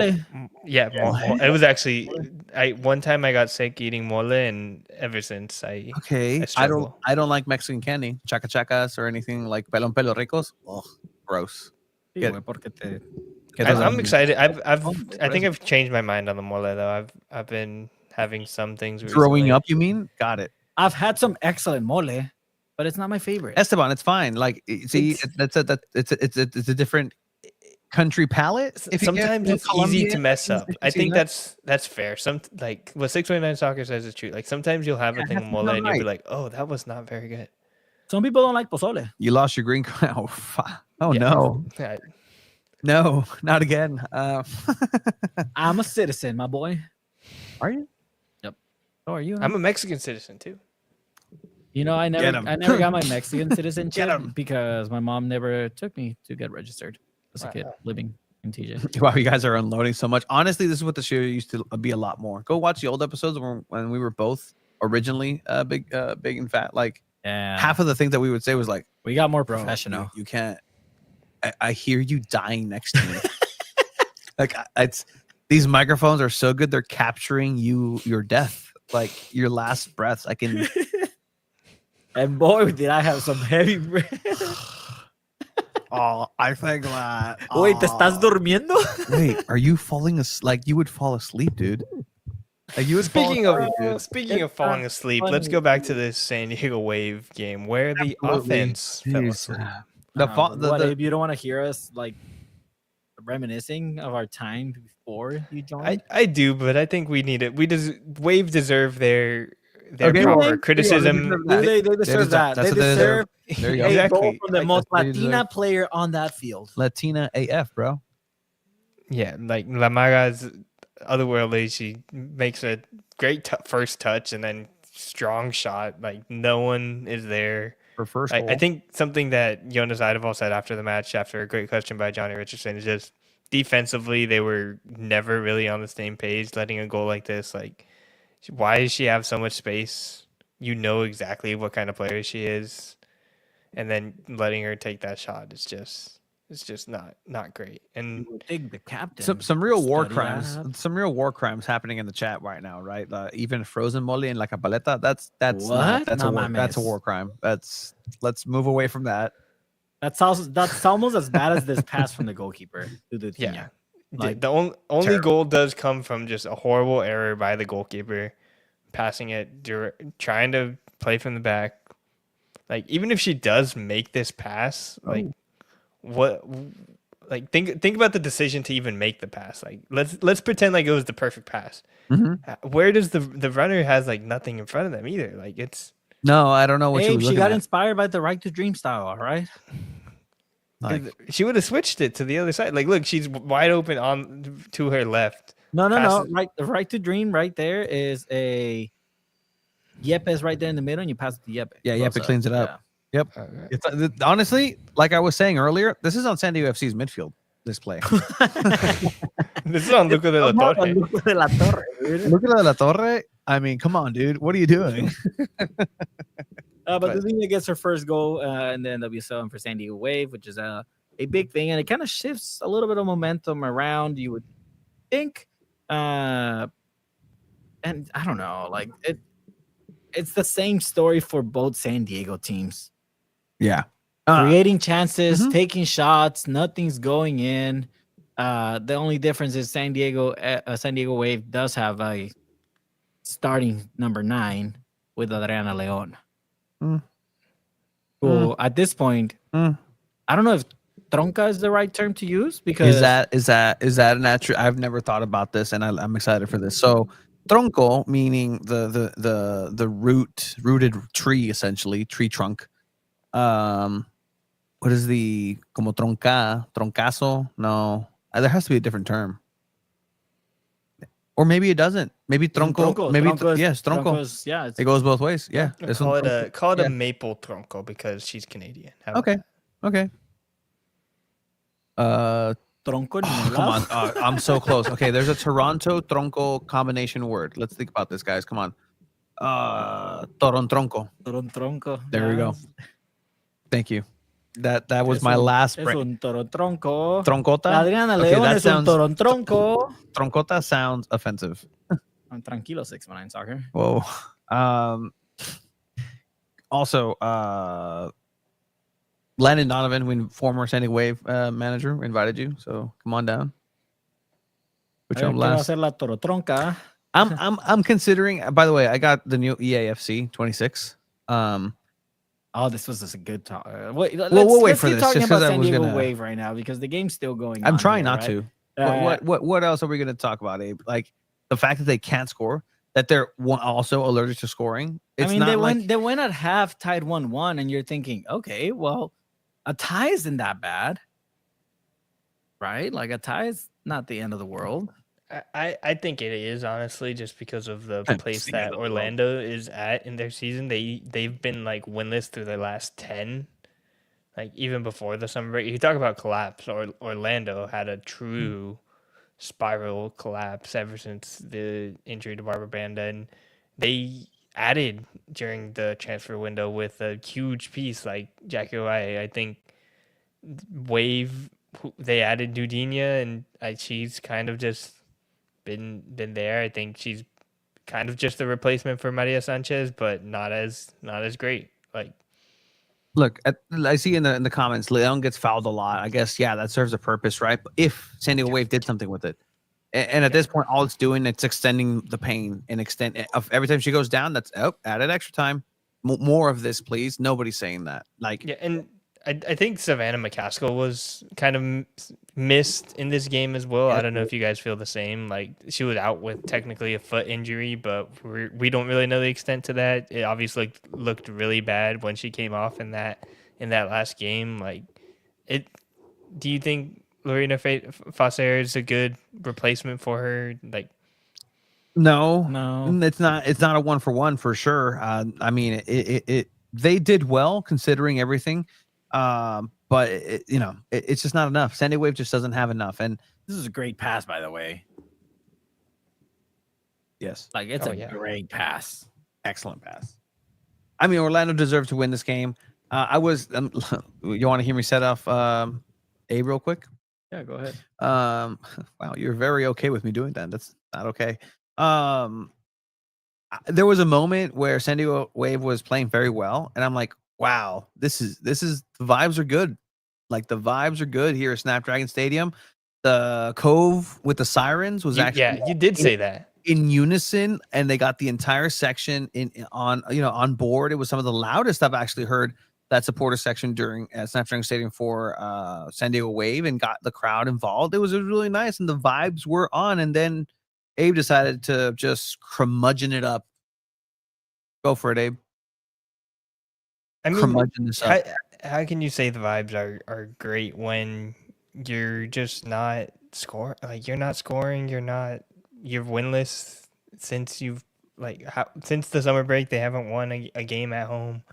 It's not like, I think it's fair to say you can still have a good time even if your team isn't performing well. I think plenty of the people in San Diego were still having a good time, but it was just like, I guess what you said about the expectations for this team make it so that this kind of performance is okay. But like, Casey Stoney was canned after she was winless through 7 matches. Was it 7 matches? Okay. Yep. 7 matches, 2 losses in those 7 matches. I believe Jonas Eidevall already has 4 in 6. Is he starting? Yeah, no. I think Casey Stoney just threw the dart and just took care of Abe right now, because he's switching computers. No, I know he is, but he actually started going into this in the press box, and he started going not necessarily after Jonas Eidevall, but he was starting to point like, hey, Casey Stoney, she got let go after similar numbers, if not /worse/better. Yeah. But Abe, let me know. Give me the thumbs up when you're good to go. But I had a rebuke. I had a. He gave me a sideways thumb. What does that mean? No, he's what does that mean? He was like, and then never mind. I got to change the mic over here. But like, this is you're comparing apples to oranges, because it's not. They miss playoffs. He cannot stay. What? No. That's too much. No. 619 soccer. Bad 619 soccer. No. Be nice.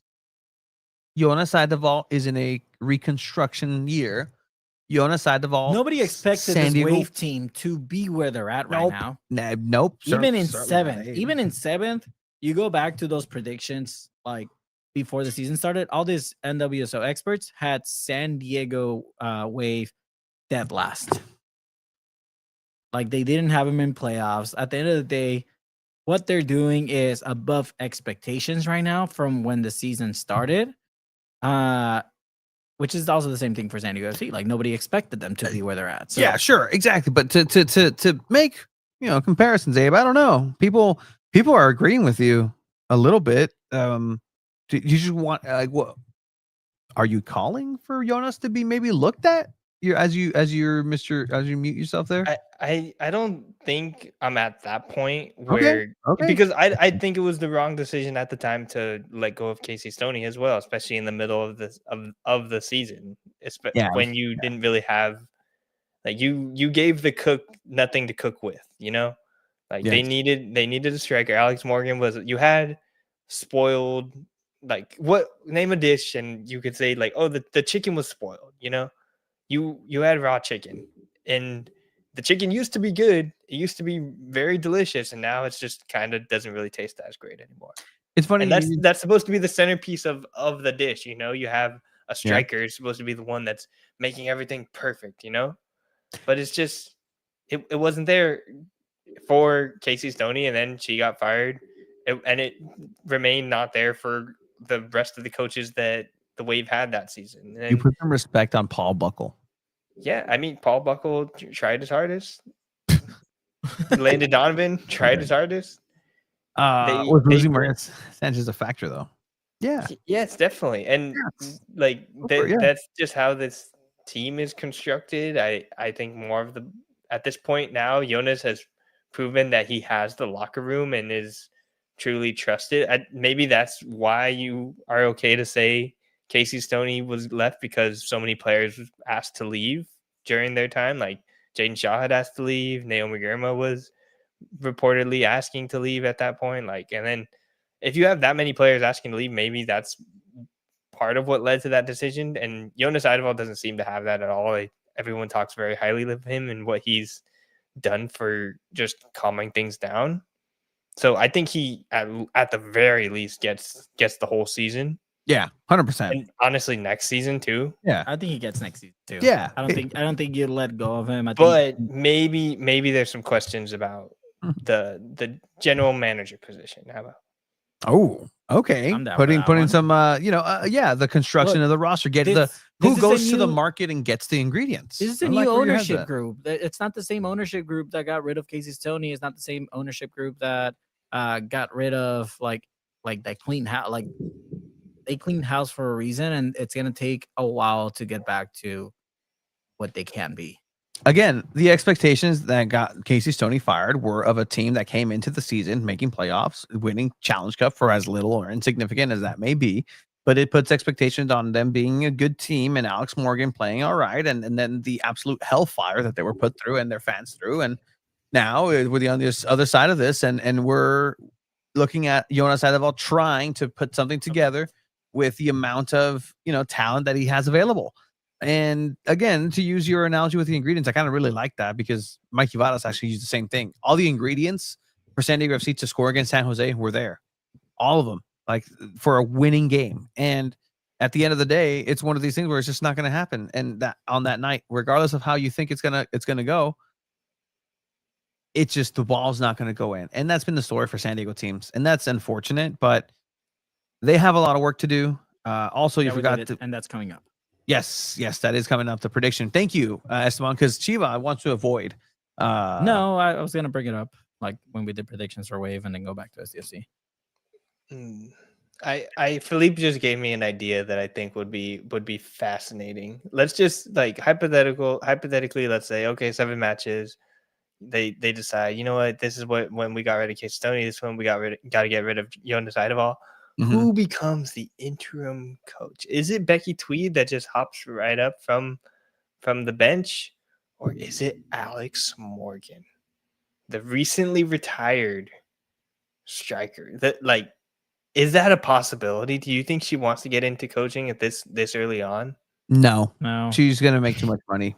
She has time left to get the good squeeze on that money bag, and she's busy putting the money into things, not necessarily. I just wanted to come up with a hypothetical because I thought it'd be funny, but I doubt it happens at this stage of her career. Maybe just get Shannon McMillan. Tell her to come down from the front office. Shannon is doing 12 different things, so I don't know if head coaching is going to be necessarily beneficial for anybody's health. But yeah, that'd be interesting. If there's a Wave player that becomes a coach, it's going to be Caitlin Sheridan. Oh yeah, Caitlin Sheridan's already basically that's why she's the captain. Probably. It's Kenza Dolly.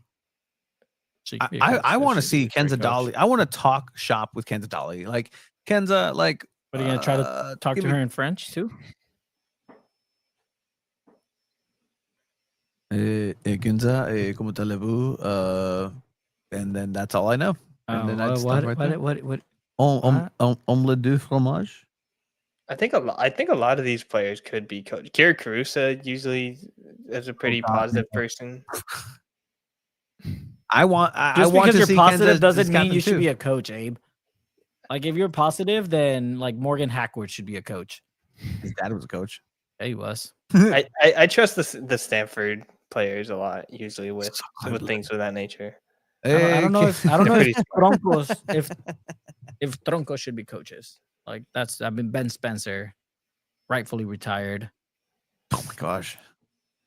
I mean, everybody retires, I guess. Anyway, San Diego Wave, not getting it done. The next stretch of games for them is not the hardest. It's not the easiest.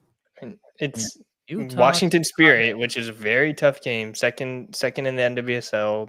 Trinity Rodman's performing at an unreal level right now. Corey Bethune's still a firecracker. I think the Spirit's gonna be a tough game. It's a sandwich. It's a tough game. 2 quote unquote easy games against Utah and then Chicago, who is by far the worst team this season. And then you play a game that you should already count as a loss against Kansas City. Like, what if they do it? Imagine. Be one of the only teams to beat Kansas City? Let's talk about the next game. Like, they play against Washington. And we got to predict San Diego FC as well. I got 2-0 Washington. By the way, Abe got the 2-1 Orlando win, which puts him on top of the leaderboards now at 15, Tony at 13, and I'm at 11 points now with 4 games left. Anything is possible. Abe, what do you have for this Washington game? 2-1 in favor of Washington. Washington will win this match. San Diego Wave will probably score a goal just because they've been 2-0. They don't score. Scoring 2-0. They don't score. You don't think score. They don't score. I don't think so. The tailspin continues. Tailspin. Until proven. We got to figure out a specific word to call it. Tailspin, collapse, deterioration. I think that'll be my homework for this next week. I'll come back to you guys. You heard it here. Cepeda on San Diego. Come on, easy. Wave went down the water slide. Washington destroy Wave. The water slides are fun though. That's the thing. No, they're not. It's been a fun collapse. I went to SeaWorld. Get us with the show.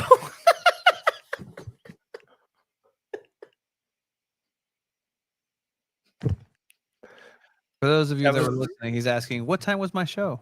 It was a family reunion. That's nice.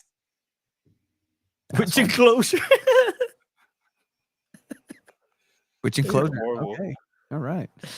My favorite was always like the one with the shark where you like walk through that tunnel. That was cool. Yeah, it was closed. Oh. I don't think that's too much. That's way too much now. It's not funny. No, Chiba, that was bad. Yeah. Oh, you should hear what Tony used to call me. I've never insulted you. Oh, okay. I've never said a bad word to you. Oh, you're gonna to your face, to your back. That goes out of bounds. San Diego FC plays Houston Dynamo. Oh, I'm curious to see what your guys' prediction are for that one. 1-1.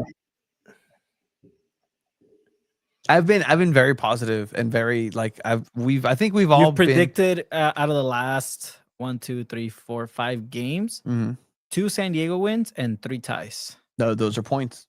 Yeah, those are points they're not getting. Abe, out of the last 5 predictions, he's predicted 4 San Diego FC wins and 1 loss. And me, by the way, these were all wrong, like dead wrong predictions. Out of the last 5, I predicted 1 tie, 1 loss, and 3 wins. Only the tie against Portland being correct. With that in mind, Abe, you've been very positive for San Diego FC. Yeah. What do you think? Yeah, and I have the best record so far. You do predicting stuff. Okay, so before you say yours, just because I'm in that last, Tony already said his. I have a 2-1 San Diego win. Okay, I actually have the same. I actually have the same thing. 2-1 San Diego win. There's a lot of defensive things that happen, so at least 1 goal for Houston, but Houston's not been a great team. And it's an away game, so And this is again, whoever loses this is going to walk from here from almost IB, pretty much IB. This could to define Snapdragon it. Stadium. This weekend could define that. So if I win, if you get the tie right, you're walking to Snapdragon. Even if it's a tie, I'm walking to Snapdragon. I like what I hear. If I get a win, okay. Say I hit the 2-1, right? Okay. We're tied, and it goes to the last game of the season. That's pretty exciting. That's pretty exciting. If it's just a win, like I don't get the 2-1, then I get 1 point, and I'm just 1 point behind you. And just for shits and giggles, whatever your prediction is, I'm gonna predict the opposite. That's not okay. It's the game. No, that's not okay. You can't predict the game. What? We've been doing that all season. All right. Well, wild card series tomorrow. Let's get to the next predictions. San Diego Padres versus Chicago Cubs. Who you got? No. Tony was going to talk about Padres and EAFC. Oh yeah, let's hear about that. Okay, so I got EAFC 26. So far, I've done nothing. I've installed all the updates and whatnot. This is my question. I don't know if people want to be privy to my adventures because I have the curiosity to start a career mode with San Diego FC. I started because you get to choose your manager. Mikey Vadas is not a manager that's available. So I'm going to just choose some outlandish, like I'm going to put, I don't know, Pep Guardiola or something as whatever. Nate Miller. But if I can find it, he's an assistant. But Xabi Alonso. Sure, Xabi Alonso for San Diego FC. But then I need to find the financial takeover and sell either play my chaos mode of San Diego FC and sell everybody and bring them here. But either way, whatever happens, I play on easy mode. And I showcase less like, I wonder what happens when Franco Negri becomes my striker and he has 7 goals a game. Why not? And just see how, because my curiosity is pushing the boundaries of the rating system. And I love it because, usually I play with Chelsea and they'll be I don't know, Mbappe or not even Mbappe. I'll have, Cole Palmer who plays and he scores 9 goals, an average of 9 goals per game, right? Yet Mbappe wins Ballon d'Oro at the end. Like what? What? This guy scored 30 goals in a Champions League season. Ain't just in Champions League, but he doesn't win the Ballon d'Oro. Okay, cool. Anyway, yeah, I had a quick question. In case I want you to try quick play and see what the home stadium is for San Diego FC, and then also compare it to what they put the home stadium as for San Diego Wave. Okay, just because I remember when the NWSL was first introduced into EIFC, I was playing with my cousin and we put it on and they even had old football lines on that version as well for playing with the Wave. I was like, ugh, this just does not. Oh, so still doesn't look great. It was hilarious because they made it accurate. They put football lines. I don't think Snapdragon Stadium is in EAFC. I don't think so either. But they just put generic American Stadium that had old lines and didn't look great. Very lazy by them. So I'm curious what they do now. Now, for those of you that are like, well, what do you play on easy? I play competitive when I do want to have fun or get my ass whooped on Ultimate Team. So there's that. Find it at 2 balls and a mic. That's the team name. Actually, it is. That's pretty cool. It used to be named something. Should we start a pro clubs or something? Maybe that's what we should do during the off season. I'm down. We'll see if we can get enough people. The crazy thing about Ultimate Team is that obviously you can play. I'll buy the game after my trip. And then the team for San Diego FC is so much worse than San Diego Waves team. Just on paper, stats wise. Soccer's checking for you, babe. Okay, MLS, and when you compare men's and women's side, MLS is probably top 10-ish league in the world. Can you say that? Yeah. And if that, it's at the 10s, 9, 10-ish range. NWSL is probably first or second best women's league in the world. Yeah, they're up there, 100%. It's Women's Super League and then NWSL and then Barcelona. I don't even think you can say the entire Spain. No, it's Barcelona. It's Barcelona. Just team. Yeah, and the Women's Premier League is at least a lot more investment in that area, and then NWSL, and then kind of I would probably say the Australian Women's League. But like that's just comparing the levels, it makes sense why all these NWSL players in the Wave would be a better team than SanDiego FC. Yeah, it makes sense on a global scale, but let's see what the amalgam of SanDiego FC and everything comes You should try and put like Kira Cruz or something on SanDiego FC. See what happens. See if that solves their striker issues. It was a San Diego striker that helped them, right? Milano Losky. So maybe you put another San Diego striker. So that's what I'm saying. Like with chaos mode in FIFA in EAFC or FIFA. I'm just gonna call it FIFA for all intents and purposes. Also, I got away with the all intents and purposes joke today at work. I'm very proud of. It was a platypus joke. Anyway, I used to do that when I was like younger, like with Chivas and America. Like and just unleash and go like 30-0. Yeah, Chivas lost the Clásico. I was just going like, or World Cup. Like I had the 2010 South Africa, and then if Mexico didn't win one of the which was group likely matches, then I would go and play that with Mexico. And Yes, there's been that. I would do that too. I would try and get everyone get a red card. Oh, dude, after like 6 of them, you forfeit. Yeah. Do I dare? I have one video. There's a secret YouTube account I have that's like my personal algorithm on YouTube. That's like I've been curating since I was like 16, right? So it's like perfect. It's a beauty. And I have 2 videos on there. One was a Yu-Gi-Oh! Abridged series that they had, and I was a re-upload because back then there was war against them. It's very boring. But another one was a FIFA 14, and it was Barcelona, and I uploaded what happens when you get 5 red cards and they cancel the game, and just how disgusted the commentary is of like, oh, this is an atrocity for football. This is 5 red cards and that's literally the only video on that channel. That's funny. But yeah, I love injuring. Sorry.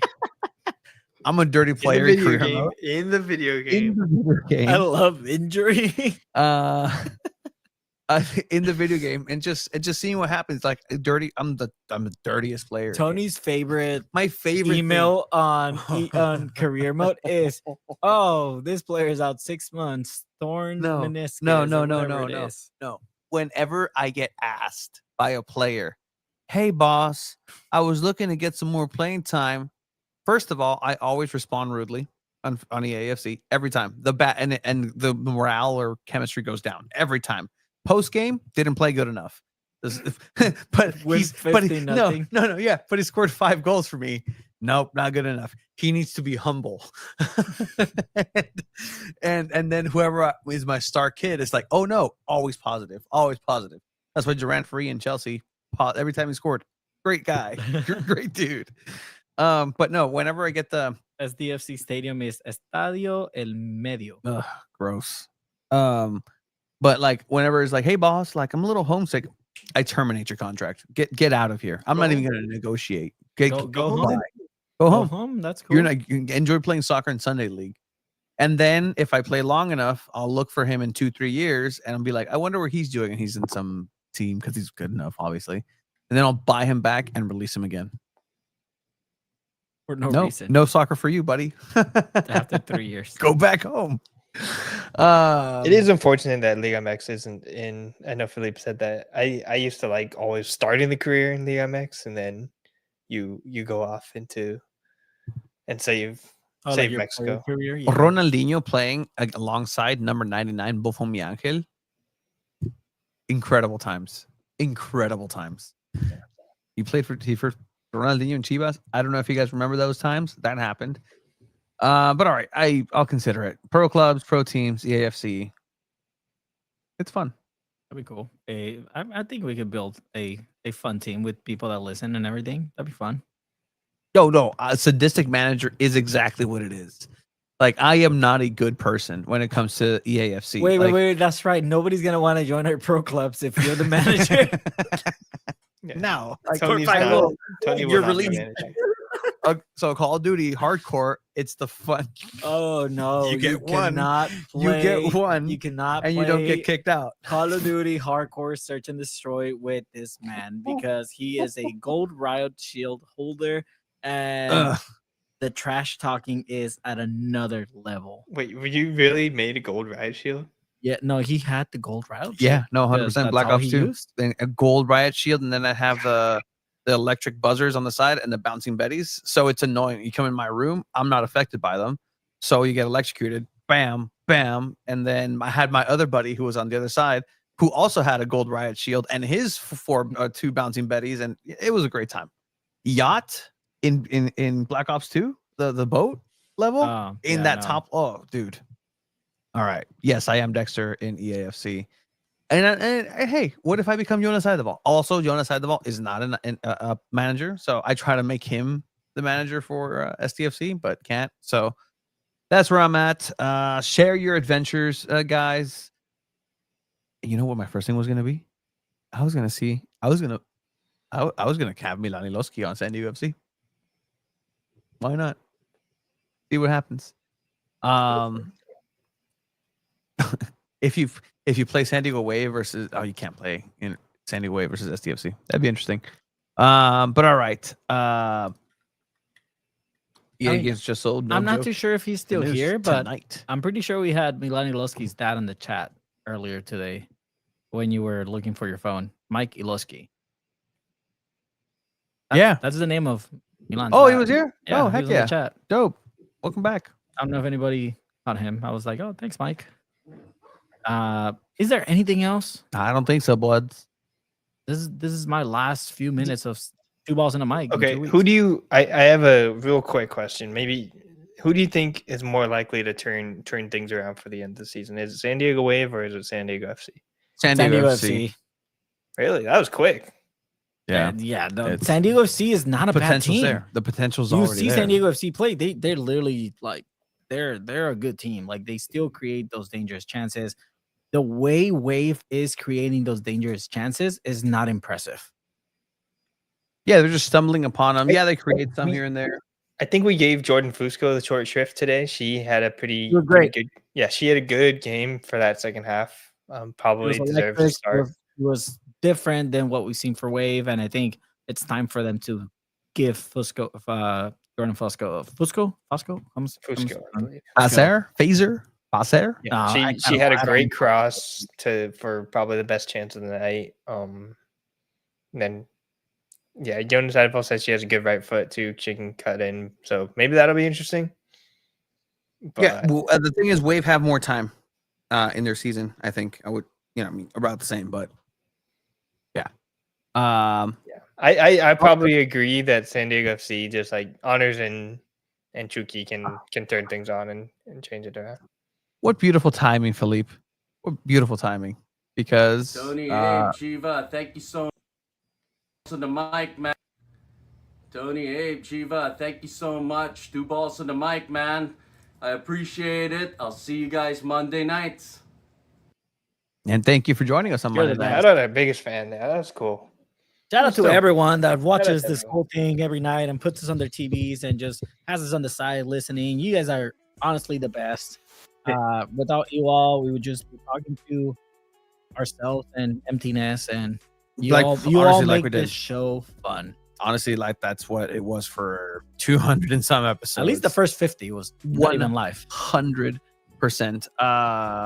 You're gonna go catch Tachidito over in over in Japan. Yep. You know who that is, Abe? Tachidito? I do not. I'm going to end this episode for the listeners. And if you're on stream, it's 2 Balls After Dark. And the level of journalism that Mexico had in World Cups is unparalleled. And if you're faint of heart, you can click off now. It's okay. You don't need to be here. See you later. Bye. All right, I ended the audio. We're trying to still look into this. Yeah, we're gonna do something. Again, let us know. Probably gonna be here in the South Bay. Hoppy Days. How does that hit everybody's ear in the chat? Hoppy Days. Hoppy Days. You gotta see. Or how the. Okay, well, I don't know. That's a free plug right there. All right. Did you remember TV Azteca, Abe? Yeah. TV Azteca. These guys, right? So World Cup coverage has been my favorite, just in Mexico, because it's fun. It's awesome. And so with Chiva going to Japan, the World Cup was in Korea and Japan in 2002. and they came up with a character. I was like barely born, but okay. No, that's why this is the educational side of things. They had a character named Tachidito who remained in the ether for coverage in World Cup for about 2 World Cups after, and he's not okay. Because he's a little Muppet guy with features that is voiced by a Mexican dude.